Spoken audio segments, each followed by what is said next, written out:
있기를 바랍니다. 오늘 또 예배에 나오신 우리 모든 성도님들과 유튜브 동영상으로 예배에 참여하시는 모든 분들 위해 우리 하나님의 크신 은혜와 축복이 함께하는 복된 시간 되시기 바랍니다. 저는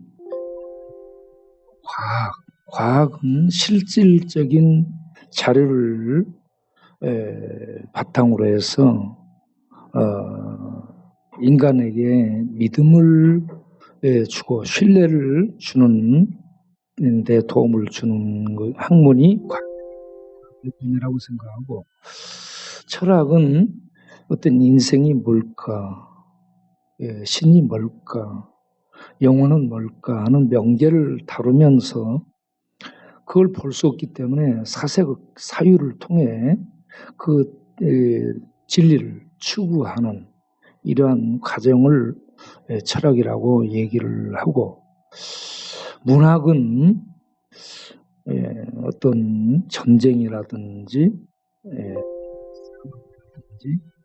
사랑이라든지 인간의 증오, 복수 이런 것들을 소재로 해가지고 그 역사적인 이 배경 그리고 또 자연적인 배경들을 담고 그 속에서 저자가 의도하는 목적하는 바를 여러 등장인물들을 통해 묘사해내는 것이 문학이라고 생각합니다. 이 생텍쥐페리의 이 글 중에 이 인간의 대지, 이거는 사막을 주제로 해서 쓴 것인데, 거기를 보게 되면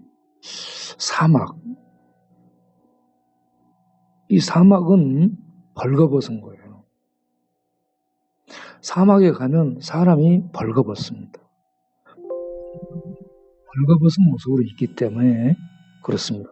사람이 명예도, 지식도, 힘도 이런 모든 걸 사막 가운데 서게 되면 해체되는 거예요. 그러면서 벌거벗음을 보면 우리 자신을 그 사막을 통해 보게 되는 거죠.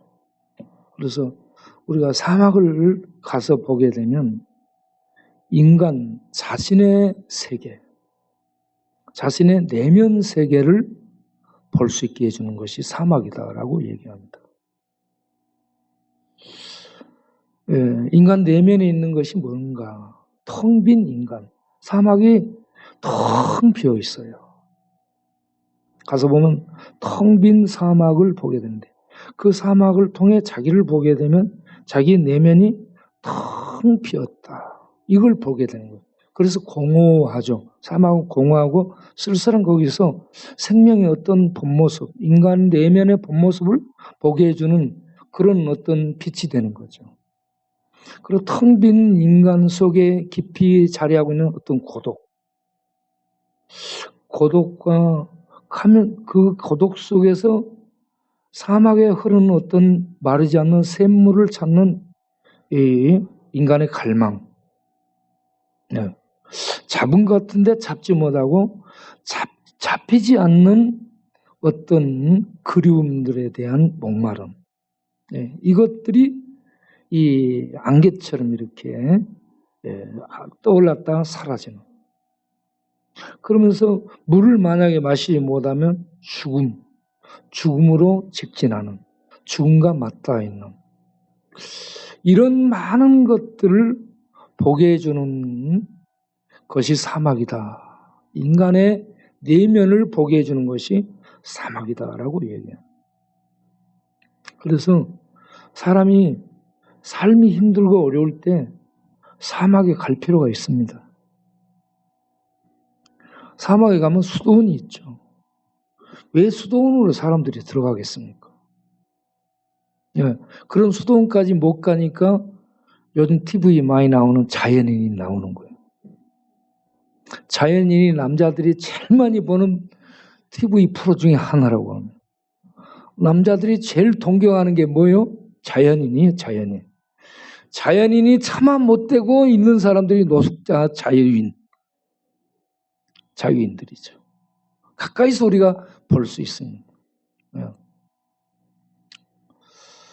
자, 이렇게 노숙자, 자유인을 봐도 우리 모습을 볼 수 있고요. 자연인을 봐도 그 사람들 자연인이 돼가지고 가는 게 뭐요? 삶이 힘들어서 혼자 산에 갔다. 거기서 혼자 사니 좋다. 약속해서 먹고 좋은 공기 마시고 좋은 물 먹고 하니 좀 치유됐다. 좋다. 이런 것들 얘기하고 있는데 정말 좋을까요? 고독 속에 자기를 빠뜨리는 거라고 볼 수 있어요. 고독 속으로 들어가는 거죠. 그런데 그 고독을 극복하지 못해요. 몸은 좋아질지 모르지만. 그래서 자연인들의 저 끝이 무엇인 줄 아는가? 우리는 거기서 물음을 던지면서 사막에서 우리의 모습, 자유인 속에서 우리의 모습, 자연인 속에서 우리의 모습들을 보면서 현재의 삶 속에서 믿음으로 싸워나갈 수 있는 사람이 참 대단한 사람들이라고 믿습니다. 대단한 거예요, 이게. 삶 속에서 자기를 씨름하고 자기와 싸워나가면서 어려운 그 인생사를 헤쳐나가는 것이야말로 위대하고 대단한 것입니다. 자기 자신들에게 박수 한번 쳐주겠습니다. 정말 여러분 자신 스스로가 대단해요. 스스로. 제가 고등학교 때부터 읽으려고 했던 책이 못 읽고 만 책이 폭풍의 언덕입니다. 폭풍의 언덕을 이렇게 위에서 밑으로 써요. 옛날 책들은 글자가 작아요. 이런 것들을 읽으려고 많은 노력을 했어요. 그런데 읽다가 던지고 읽다가 못 읽고 못 읽었어요. 그런데 약간씩은 기억을 하는데 인터넷을 통해서 그 줄거리를 찾아갔어요. 그러면서 정리를 하게 된 거예요. 한번 여러분 도표를 한번 보도록 하겠어요.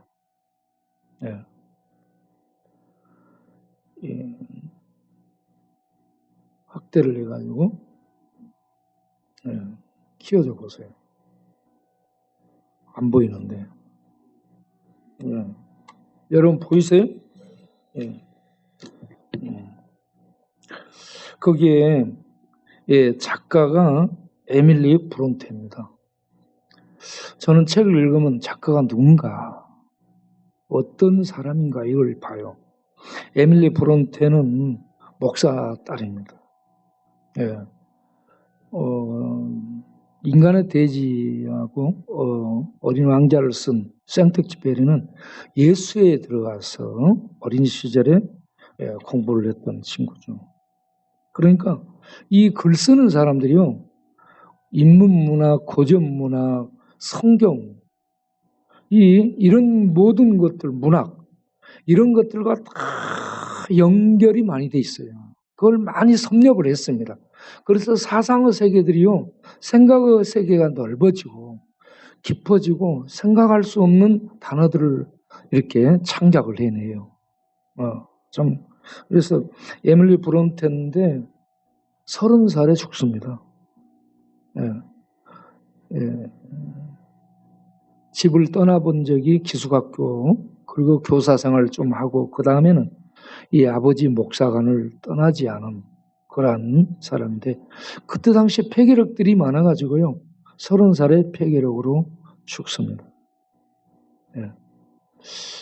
29살에 그가 죽기 1년 전 29살에 폭풍 언덕을 썼던 것이죠. 폭풍의 언덕은 위서링 하이츠라는 제목인데, 위서링이라는 이 단어가 폭풍이 불 때 폭풍 속에 막 웅거리며 나오는 이 들려오는 소리를 위서링이라고 합니다.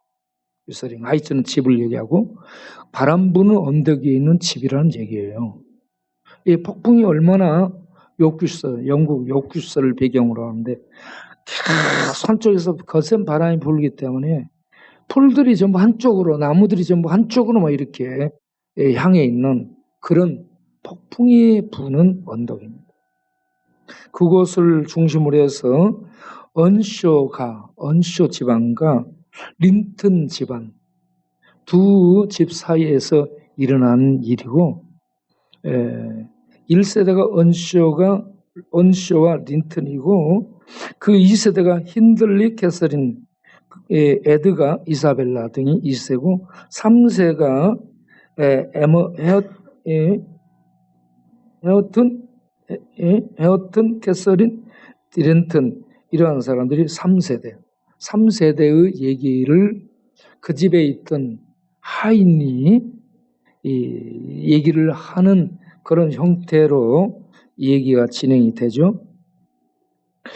언쇼가의 주인 언쇼가 리버풀을 방문해서 고아를 한 명 데리고 옵니다. 그 고아의 이름이 히스클리프입니다. 고아가 히스클리프. 그런데 아버지가 그 아들 힌들리나 딸 캐서린보다 이 히스클리프를 더 사랑해요. 이게 문제더라고요. 그러니까 그 아들이 소외를 느끼잖아요. 그 아들이 힌들려요. 여기에서 미움이 싹트게 됩니다. 질투. 그런데 캐서린 여동생은 좋아해요. 그래서 편이 되어 주죠. 그런 관계 속에서 자라는데 그 아버지 언쇼가 죽고 난 다음 힌들리가 가장이 되면서 히스클리프를 종 부르듯이 그렇게 학대하며 부르게 됩니다. 여기에서 상처를 입게 되고 복수심이 불타게 됩니다. 그나마 견딜 수 있었던 것이 캐서린이 사랑해 주는 덕분이었는데 이 캐서린이 자기하고 결혼할 줄로 생각했었지만 린튼가의 에드가와 결혼을 하게 됩니다. 품격이 다르니까. 린튼가의 에드가는 이 히스클리프하고 품격이 다르죠. 부잣집이고. 그래서 거기에 불독에게 물려서 그 집에서 치료받고 그러던 중에 이 에드가를 알게 되고 나중에 에드가의 이 청혼을 받아 결혼을 하게 돼서 히스클리프는 힌들리 아들에게 종처럼 노예처럼 학대받은 이 아픔, 사랑하는 캐서린을 잃어버린 이 아픔을 가지고 떠나게 돼요. 그리고 6, 7년 뒤에 신사가 돼가지고 나타나요. 돈도 많이 가진 그런 사람이 돼가지고 나타나. 그렇게 나타나서 힌들리가 받아줌으로 그곳에서 이제 같이 지내게 되는데, 여기에서 히스클리프는 이 이사벨라, 에드가의 동생인 이사벨라하고 결혼을 하게 됩니다. 이사벨라가 굉장히 좋아해요. 히스클리프는 굉장히 남성다운 사람입니다. 잘생겼고 남성미가 넘치는 사람. 에드가는 좀 그렇지 못한 사람이죠. 그러니까 어떻게 비유를 하냐면 이 번개와 서리 이런 정도로 비유를 합니다. 그러니까 이 히스클리프는 굉장히 멋지고 매력적인데 이 에드가는 좀 이렇게 야곱처럼 에서와 야곱으로 생각하면 될 것 같은 느낌이 들더라고요. 그렇게 결혼을 해서 복수를 하게 되죠. 그렇게 계속 복수 작업을 들어가게 돼서 힌들리가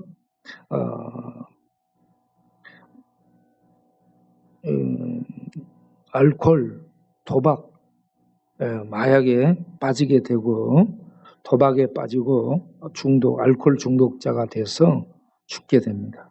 그래서 그 재산을 또 얻게 되고 이 캐서린하고 이렇게 좋아할 수 있는 그런 관계를 맺지만 그러면서도 복수를 하려고 하게 되고, 그렇게 해서, 참, 그 캐서린에게서, 에드가와 캐서린 사이에서 난 딸이, 딸을 이름을 캐서린이라고 또 불러요. 예. 그 캐서린 엄마는 얼마 못 살고 또 죽게 되고, 딸 캐서린이 그 히스클리프와 이사벨라 사이에 난 이 아들이 린턴인데, 이 둘을 또 결혼을 시켜요. 그리고 결혼을 시켜서 얼마 있다가 아들 린턴이 죽어요. 그리고 캐서린이 남고 힌들리의 아들 해머턴이 이렇게 마지막으로 결혼해서 살게 되는 이런 내용으로 이어지는데, 여기에서 내용이 뭐냐 그러면 사랑과 증오와 복수입니다. 그런데 그 마지막은 허무예요. 히스클리프가 모든 자기 복수를 다해요. 복수해서 다 무너뜨려. 언쇼가도 무너뜨리고 린튼가도 무너뜨려. 이 복수가 이렇게 무서운 거라는 것을 알 수 있습니다.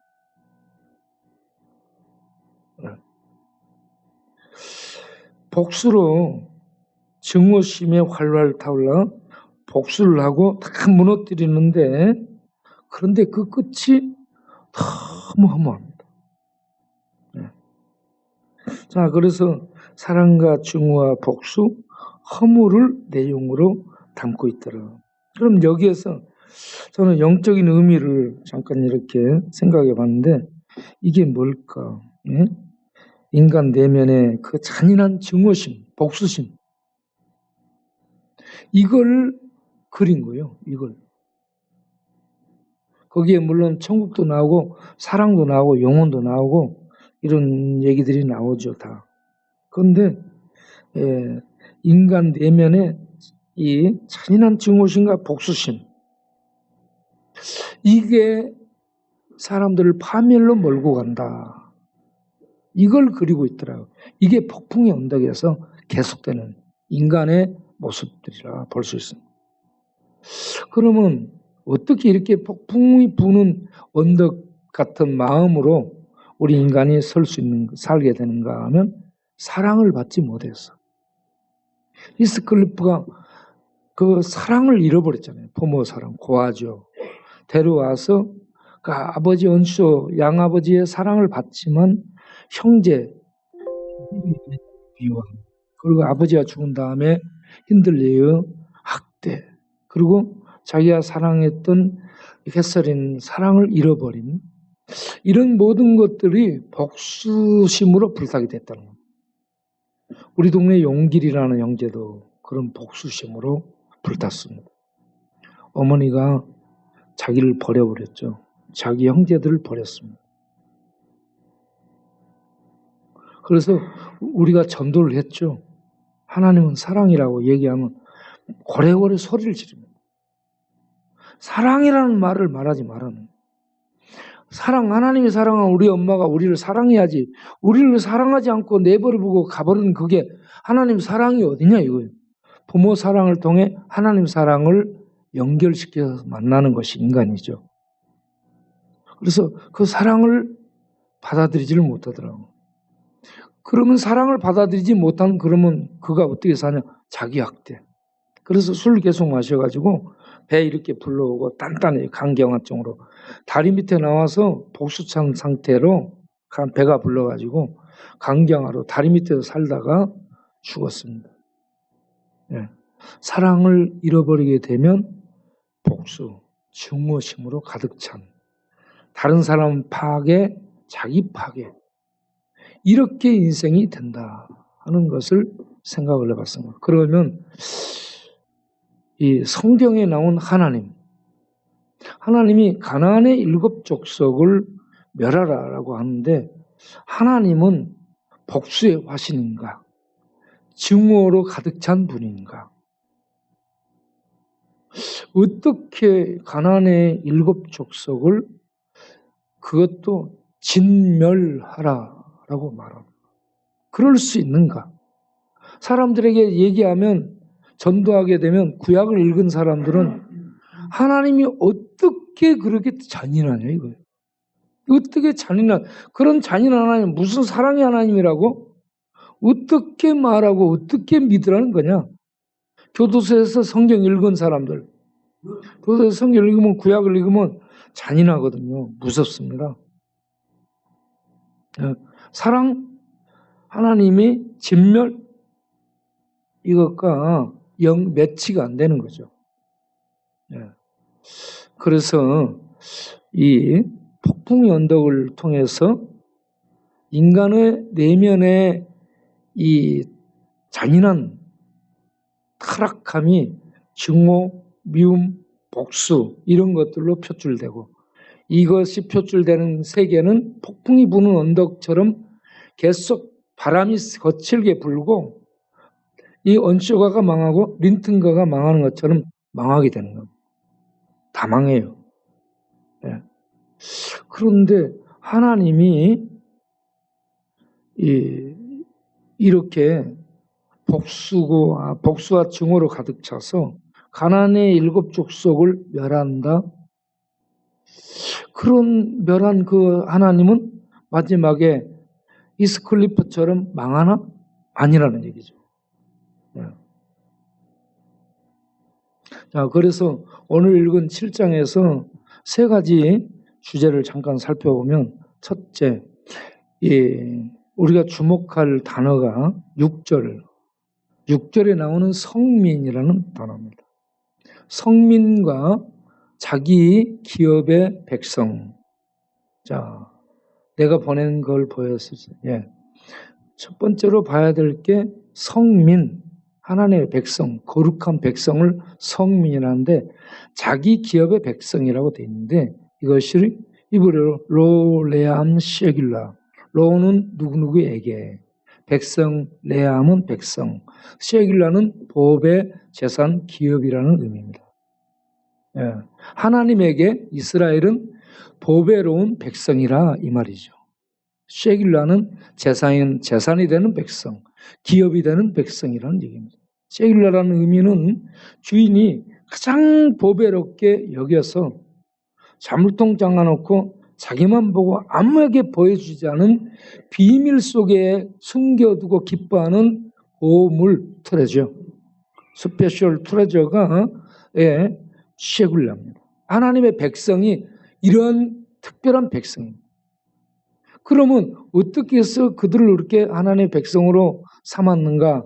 오늘 읽은 본문 말씀 보면은 7절에 그들은 수가 작기 때문이다라고 말합니다. 다른 민족에 비해서 수가 작았다. 이 말은 고대 사회에서 힘이 없었다 이 말입니다. 힘이 없고 연약했다. 돌봄이 필요한 자들이다. 고대 사회는 수가 많으면 힘이고 국력입니다. 지배도 그래요. 부족도 그렇습니다. 그런데 이스라엘은 수가 적었기 때문에 하나님이 그들을 택했다라는 얘기입니다. 여기서 하나님이 선택이라는 단어가 나와요. 선택은 하나님의 주권적 행하심을 얘기합니다. 누구에게 의논하지도 않아요. 그리고 선하신 하나님이 행하시고 계획하시고 행하시면 그건 선하신 거예요. 하나님이 이스라엘을 선택했어요. 이건 하나님의 선하신 행위입니다. 누가 왜 이스라엘을 선택했어요? 왜 한국을 선택 안 했어요? 말하면 안 되는 거예요. 하나님의 주권의 영역이기 때문에 하나님의 주권의 영역 울타리를 넘겨다 보고 거기에 돌 던지고 거기에 항거하면 안 돼. 하나님은 우리 인간이 침범할 수 없는 거룩하고 초월해 계시는 존재이시기 때문에 우리 인간이 하나님의 행하심에 말하면 안 돼. 그래서 하나님의 선택 속에 하나님의 주권이라는 하나님의 기쁘심, 하나님이 기쁘신 계획 결정으로 이스라엘이라는 민족을 선택했는데 왜 그러냐? 그들은 아브라함과 언약한 아브라함의 후손이기 때문에 그렇습니다. 하나님은 아브라함과 언약을 체결했어. 언약은 베리트라는 단어인데 하나님이 언약을 체결합니다. 일방적으로. 하나님이 아브라함을 불러서 일방적으로 언약을 체결해. 이 언약을 체결한 것은 하나님이 맹세로 자기를 묶어서 무슨 일이 있더라도 그걸 지키고 이행하겠다. 이겁니다. 그래서 하나님을 오늘 읽은 8절에 신실하신 하나님이라. 신실한 하나님, faithful God. 하나님은 믿을 수 있는 하나님이라는 얘기예요.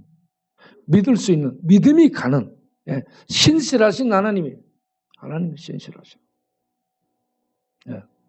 자, 이렇게 우리가 6절부터 보면은 이스라엘을 성민 하나님의 백성으로 뽑았습니다.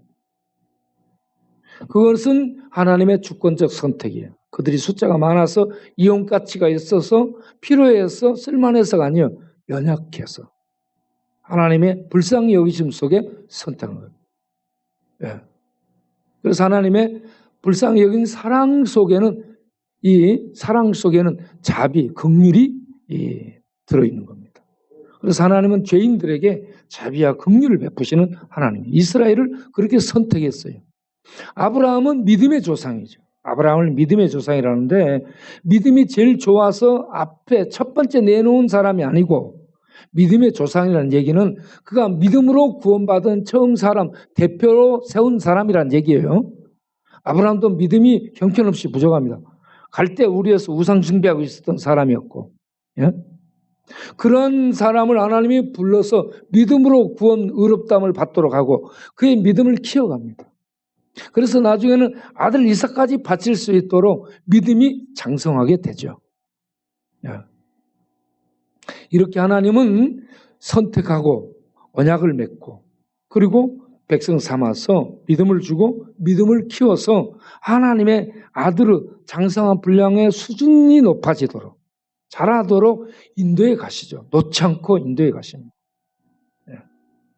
이런 하나님의 성민이라는 것을 말씀을 하고 이런 성민이 해야 될 일이 있다 하는 얘기죠. 그 해야 될 일이 두 번째로 할 일이 뭐냐? 그러면 가나안의 7 족속을 진멸하는 것. 자, 진멸하라. 7장 2절부터 1절부터 나온 7 족속, 그 다음에 2절에 진멸하라라고 나오죠. 진멸하라. 진멸하라 하고 나오면서 그들하고 어떤 조약도 맺지 마라. 이건 국가적인 부족적인 공개적 언약 조약을 얘기하는 거예요. 조약을 체결하지 마라. 두 번째, 혼인하지 마라. 아들, 딸들과 혼인시키지 마라. 왜? 언약을 맺고 조약을 맺거나 국가적인 조약을 맺으면 악내가 돼요. 왔다 갔다. 결혼을 시키면은 그 모든 것들이 왔다 갔다 해. 그러면 그것들이 이 영향을 미치게 되죠. 북왕국 이스라엘의 제7대 왕 아합이, 오므리 아들 아합이 에빨의 딸 이세벨을 아내로 맞이해요. 여자가 돌아요. 여자가 돌아서 결혼을 하게 되는데 정략적인 결혼인데 이 결혼을 통해 바알이 들어오고 바알이 들어오면 아세라 꼭 같이 들어옵니다. 바알과 아세라는 같은 짝꿍신이기 때문에 같이 들어요. 그래서 이스라엘이 우상 숭배의 나라, 바알이 통치하는 22년 동안 이스라엘이 북왕국 이스라엘이 완전 우상 숭배 제국이 됩니다. 그래서 이 엘리야가 너 때문에 하나님이 이스라엘에 우로 비도 안 오고 이슬도 내리지 않게 하겠다. 3년 6개월 동안. 그래서 이스라엘에 우로가 없어져서 짐승이 헉헉거리고 땅이 쪽쪽 갈라지게 되죠. 이슬이 없게 되니까. 밤에 이슬도 안 내려버립니다. 이런 상황이 되니까 아합이 자기를 회개해야 될 텐데 뭐라고 얘기해요? 엘리야, 네가 말을 해서 그렇게 된 거야. 내 놈을 잡아 죽이겠어 이겁니다. 그래서 아합이 군대를 풀어 엘리야를 잡아 죽이려고 추격을 하게 되죠. 이와 같이 세상을 향해 하나님의 말씀을 전하면 세상은 듣지 못하고 저놈이 막아야 된다라고 말하는 게 세상입니다. 그리고 저놈이 저렇게 말했기 때문에 그렇다 이거죠. 그리고 이런 우상 숭배하는 바알신의 딸 여자가 들어와서 이스라엘 말아먹습니다. 우상 숭배 제국이 되게 만들어요. 여자는 조심해야 되고요. 여자는 무서워해야 됩니다. 조용한 것 같은데 소리 없이 남자를 지배하는 가장 막강한 세력이 여자입니다. 전부 도망가세요. 예. 그래서 얼마나 힘들었으면, 여자하고 힘들었으면 자연인이 됐겠어요. 예. 자연인을 왜 남자들이 많이 보는지 아세요? 지금은 삶이 힘들다 이거예요.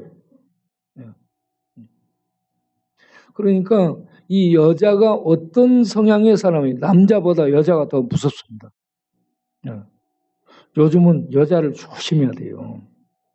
그래서 대선 후보들도 여자 문제, 남자 여자 같이 보잖아요. 후보. 그런데 여자들이 남자를 지배하니까 혼자 사는 사람들은 잘 모를 거예요. 지금 안 살아본 사람들도 잘 모를 거예요. 아무튼 그런 세상이라는 걸 알고, 아합의 부인이 누구라? 이 세상의 벨란 여자 이세벨. 이세벨 사이에서 태어난 딸내미 이름이 뭐예요? 아달라. 다르다 이 말이에요. 아달라가 또 가서 남왕국 유다를 말아먹어요. 이와 같이 우상을 숭배한 여자가 가는 곳에 우상 숭배가 들어오는데, 이러기 때문에 오늘 읽은 말씀의 3절에 통혼을 하지 말아라 주의를 주고 있습니다. 통혼을 하지 말아라. 그 다음에 5절에 가서 우상들을, 제단을 허물고 우상 자체를 깨뜨려 부수고 그것들을 갖다가 불사르라. 불사르라 이겁니다.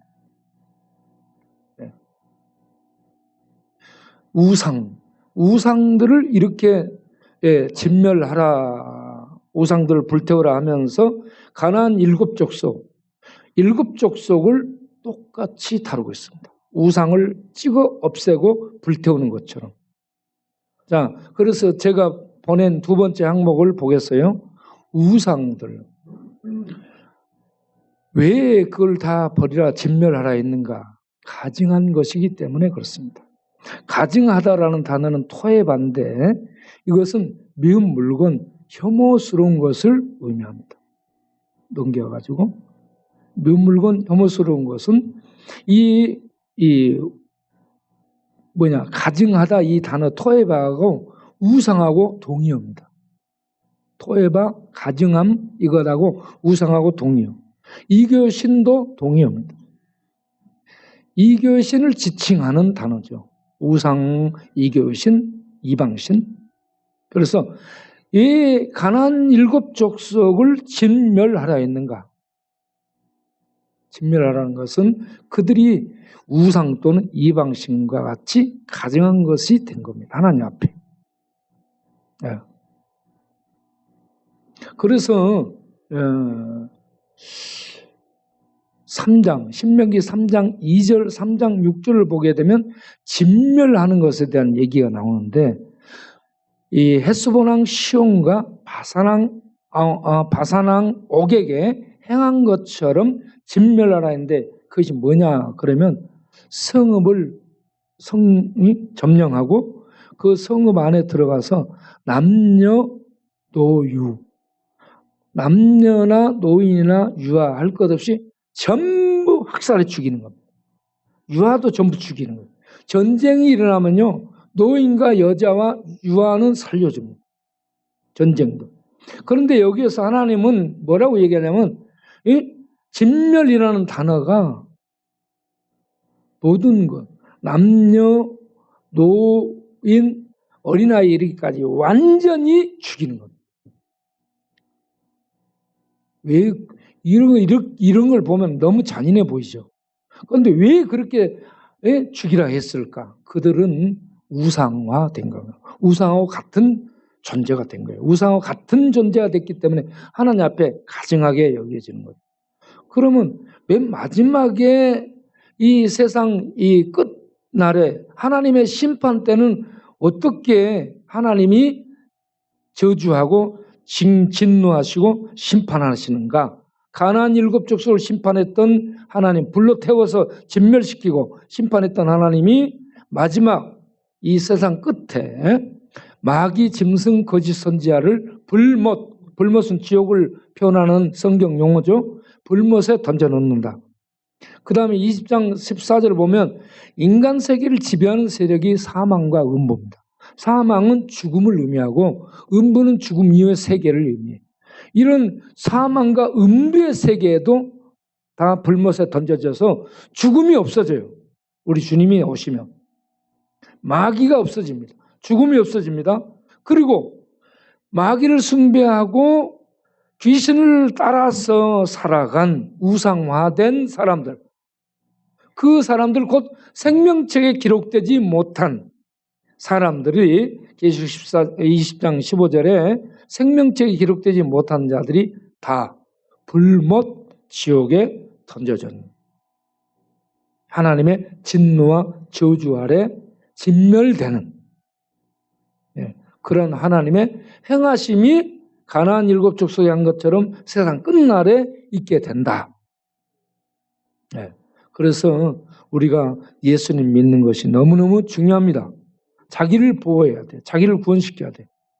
이 복음은 로마서 1장 16절 17절에 복음은 사람을 구원하는 하나님의 능력이라고 말합니다.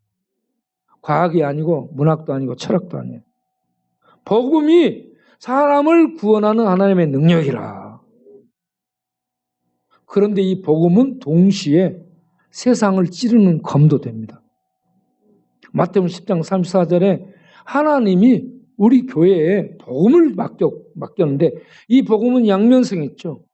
던지면 구원을 시키는 측면이 있고 이 복음을 던지면 사람들을 찌르고 심판하는 검이 되는 이런 두 역할을 합니다. 그래서 이 복음은 평화도 있고요. 불화도 있습니다. 복음이 던져지면 구원받아서 하나님과 평화하는 사람이 있고 복음이 던져지면 이걸 거부하면서 불화해서 싸우게 되는 이런 양상이 나타난다. 그런데 하나님이 이 복음을 전도를 통해서 사람을 구원하는 일을 한다. 그래서 우리들에게 나가서 복음을 전하라 라고 말씀을 하고 있습니다. 자, 이러한 하나님의 백성들은 진멸하면서 하나님의 통치를 나타내고 하나님의 축복을 나타내는 이런 사명을 수행할 자로 부름받았음을 아시기 바랍니다.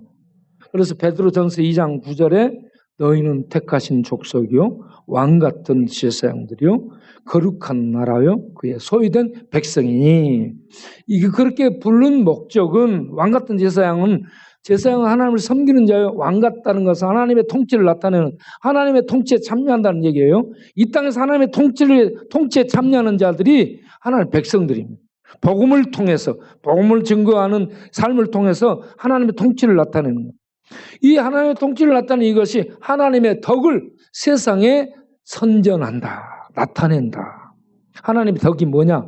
하나님의 명성, 하나님의 능력, 하나님의 언약, 하나님의 구원, 사랑 이런 것들을 덕이라는 단어로 나타내고 있는데 이런 하나님의 명성이라든지 하나님의 행하신 하나님의 구원, 능력 이런 것들을 성도들로 하여금 나타내는 미션을 수행하도록 우리를 택하셔서 세상 가운데 세우셨다 이 말입니다.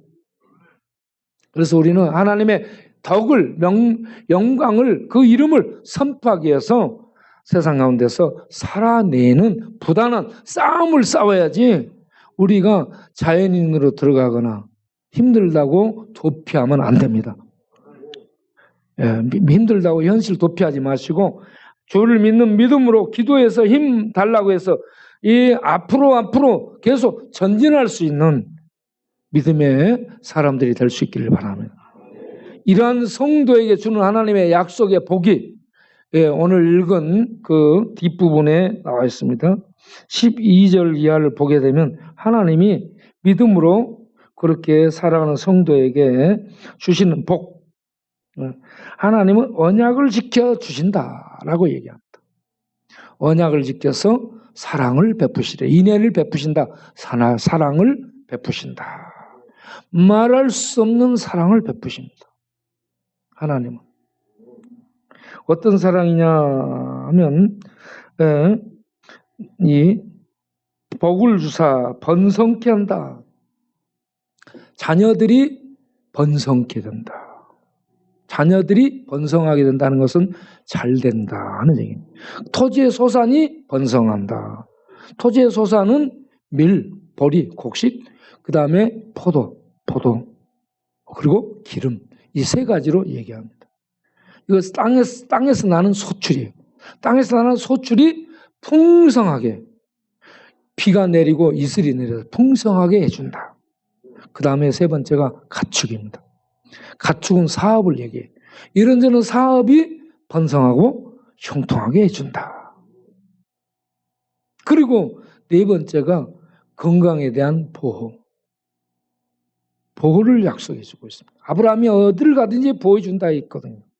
그 말을 여기서 똑같이 애굽의 악질이라는 것은 전염병을 의미합니다. 애굽의 악질, 애굽의 재앙, 애굽의 괴질, 이런 것들을 전염병이라는데 이런 전염병으로부터 지켜주리라. 지금 전염병이 세상을 창궐하고 있는 시대입니다. 이러한 전염병이 창궐해서 경제적으로 이런저런 활동을 못하기 때문에 사업에 기근이 들 수 있습니다. 그리고 잘못 먹으니까 건강에 어려움이 올 수 있습니다. 이러한 모든 위험 속에서 우리 하나님이 우리 성도님들에게 복을 주셔서 가정에 평화가 있고 가정에 축복이 넘치고 자녀들의 앞날에 믿음의 복이 주어지고 믿음으로 삶으로 그 자녀들에게 하나님의 놀라운 함께하는 형통의 복이 임하기를 바랍니다. 그리고 하는 일들, 사업들에 경제적 기근이 올 수밖에 없는 이 시대 상황 속에서 하시는 일들 위에 하나님이 축복하셔서 번성하고 안 되는 이런 위기 속에서도 잘 되는 축복이 있기를 바랍니다. 그리고 이 질병이 횡행하고 변종이 발생하고 계속 이런 이 전염병이 돌 텐데 그런 속에 우리 성도님들을 주께서 보호를 해주셔서 건강을 지켜주셔서 세상을 섬길 수 있는 능력 있는 일꾼들로 하나님이 계속 사용해 주시는 영광을 누리시기를 바랍니다. 그러한 축복이 우리 모든 성도님들에게 임하기를 바랍니다. 기도하겠습니다.